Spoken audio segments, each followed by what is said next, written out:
तो वहीं बिहार विधानसभा चुनाव पर सबसे बड़ा राजनीतिक सम्मेलन न्यूज नेशन का हमार बिहार कॉन्क्लेव इस वक्त पटना में चल रहा है। सीधे आपको वहीं लिए चलते हैं।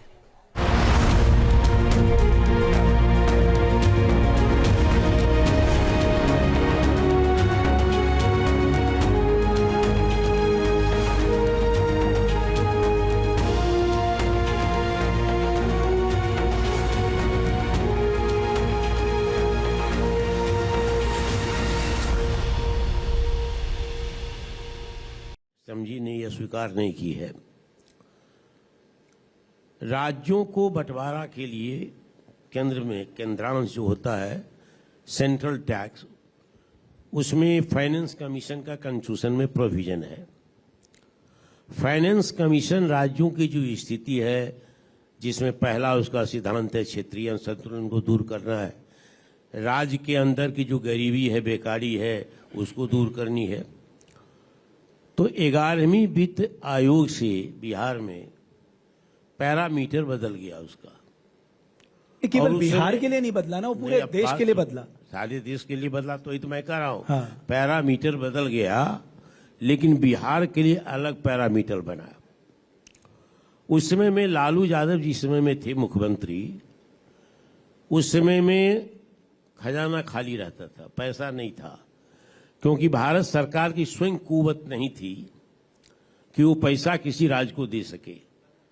और जब 91 में चंद्रशेखर जी प्राइम मिनिस्टर बने, तो सोना जो हमारे खजाने में था, हमारे बैंक में था, रिजर्व बैंक में, ले जाकर के गिरवी रखना पड़ा लंदन में। क्यों? तो बैलेंस ऑफ पेमेंट जो है, विदेशों से जो माल खरीदते हैं, उसको पेमेंट करने के लिए हमारे पास पैसा नहीं था। और बिहार में मुझको पता है कि मैं मंत्री था, तो हमारे वर्ल्ड बैंक का जो पैसा स्वीकृत हुआ था, भारत सरकार ने उसको विथड्रॉ कर लिया।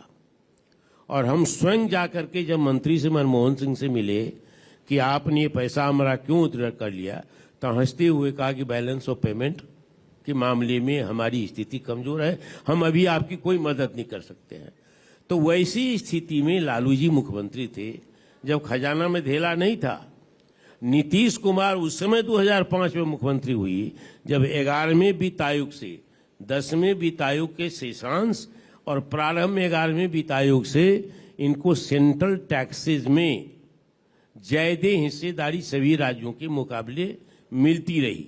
और अभी स्थिति ये है कि जो 15वीं वित्त आयोग अभी जो है, हाँ, ने 16वीं वित्त आयोग बैठी है, 14वीं, 15वीं में, 13वीं में, 12वीं में, तो पैरामीटर बदल गया है। पैरामीटर बाढ़ अलग है, तो बाढ़ तो अन्य प्रदेशों में आ रहा है, गरीबी ज्यादा है, लेकिन जनसंख्या का घनत्व जो है उसको पैरामीटर बना। तो आज बिहार सरकार को जो सेंट्रल टैक्सेस है, आज भारत सरकार को सेंट्रल टैक्सेस कलेक्शन का इतनी कैपेसिटी है कि जीएसटी का पैसा कहता कि नहीं हम बांट देंगे, गरीबी घटी। तो वो पैसा लालू जी के पास नहीं था, हम लोगों के पास। आज 66% करीब सेंट्रल टैक्सेस से 41%, वो तो सारे देश में अपने से देता है। देखिए, पैसा 3-4 तरीके से आता है। एक जो संविधान सम्मत है वित्त आयोग की अनुशंसा के आलोक में, उसमें जितना 100 करोड़ अगर राज्यों को देना है, तो 41 करोड़ बिहार को आएगा, और शेष पैसा 49 करोड़ में बांटा जाएगा सब। बिल्कुल ये स्थिति है। तो पैसा रहने पर सड़क बनती है, पैसा रहने पर पुल बनता है, पैसा रहने पर पुलिया बनती है। ये बात आपकी सही है। आपने आर्थिक दृष्टिकोण समझाया, थोड़ा राजनीतिक दृष्टिकोण भी समझा दीजिए। आपके गठबंधन में सब ठीक ठाक है?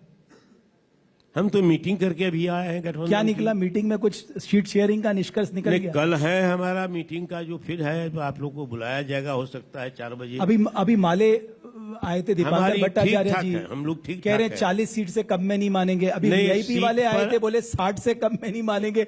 वो तो यहां तक कह गए कि साहब केवल 60 से काम नहीं चलेगा, मुझे उप मुख्यमंत्री का पद भी चाहिए। देखिए, एक बात आपको कह दूं मैं कि जब भी कोई गठबंधन होता, एनडीए का भी, एनडीए में भी 3-4 मुख्यमंत्री हो गए। जिसको कम सीट है, रीजनल पार्टी है, वो भी मुख्यमंत्री के उम्मीदवार है। तो ये सब बात लोकतंत्र में जब गठबंधन होता है तो चलता रहता है। लेकिन हम एक हैं, मतैक्य हैं। हम में मतभिन्नता नहीं है, न मनभेद है हम में। हम मिल करके चुनाव लड़ेंगे। आज मुख्यमंत्री का चेहरा एक ही है, जिसको आप लोग जानते हैं, और वो भी विधिवत घोषित हो जाएगा जल्दी। नहीं तो ठीक है। देखिए, सीटों को लेके घमासान तो है आपके गठबंधन में, समाधान अभी दिखाई नहीं दे रहा है।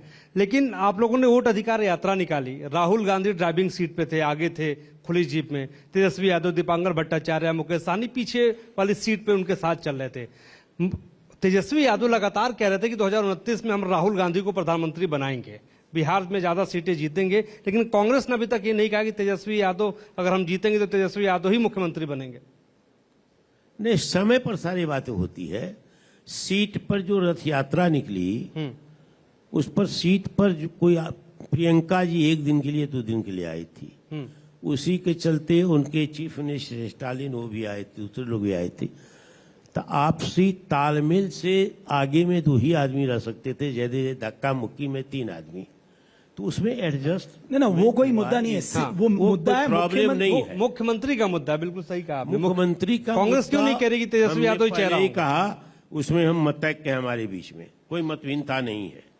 हम एक स्वर से हैं, एकताबद्ध हैं, और निश्चित मजबूती के साथ हम लोग लेकिन चुनाव लड़ेंगे और सरकार बनाएंगे। लेकिन मंगनीलाल मंडल जी, कांग्रेस जिस तरह से प्रेशर बिल्ड कर रही है, पिछली बार 70 दिया आपने, 19 जीते, तो आपको लगता है कि डिमांड भी जो होनी चाहिए वो प्रैक्टिकल होनी देखिए, चाहिए? एक बात समझ लीजिए, जहां मोर्चा होगी, जहां गठबंधन होगा, जहां अलायंस होगा, इस सब में मोर्चाबंदी या गुटबंदी जो भी कहिए वो चलता रहता है लोकतंत्र में। लेकिन आपने भी तो मैं आप तो इतने अनुभवी, आप सुन आपने लीजिए। कितना हिसाब किताब तो आपने भी लगाया मेरी होगा। बात सुन लीजिए। डॉक्टर राम मनोहर लोहिया ने बकरी और बाघ को एक घाट पर पानी पिलाया है 67 में। मैं विद्यार्थी था और उस समय में कांग्रेस के खिलाफ आंदोलन था। मैं जेल गया विद्यार्थी रह करके। मैं 4th ईयर का स्टूडेंट था। गांधी जैसे लोकनायक के डर से सब पार्टी ने अपना साइन बोर्ड हटा करके एक पार्टी में विलीन हो गए, तो लोहिया जी ने कहा कि एक हो जाओ कांग्रेस के खिलाफ। तो सीपीआई, सीपीएम, वाम लोग जनसंघ के खिलाफ थे। जनसंघ के लोग, आज के जो भारतीय जनता पार्टी है, वो जनसंघ के लोग कहते थे जो हम उनके खिलाफ है, वाम के साथ नहीं रहेंगे। लेकिन गैर कांग्रेसवाद का जब नारा उन्होंने घोषित किया और कहा कि एक होकर के आंदोलन करना होगा और एक करके चुनाव लड़ना होगा, चुनाव आपने लड़े। बहुत महत्वपूर्ण बात की।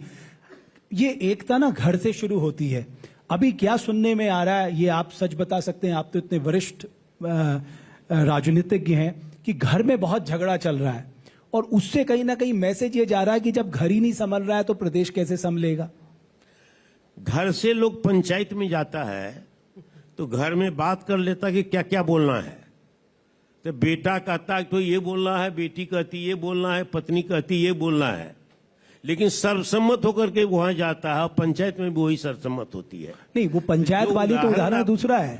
उदाहरण असली ये है कि पॉलिटिकल पार्टी भी समाज के कोख से निकली है। आप दुनिया की हर ताकत से लड़ सकते हैं, लेकिन अगर घर का झगड़ा, आपका दिमाग जो है वो सही से फिर डिस्टर्ब होने लगता है। घर का झगड़ा आप भी सलटाते हैं, घर का झगड़ा हम भी सलटाते हैं। कौन घर ऐसा है जिस घर में आपसी विवाद नहीं आप तो इतने वरिष्ठ हैं, आपने कुछ कहा नहीं घर का झगड़ा सलटा लीजिए क्योंकि चुनाव नजदीक है, नुकसान देगा? नहीं, हमारे यहाँ जो गठबंधन है, महागठबंधन है, हमने एक मन से गठबंधन बनाया है।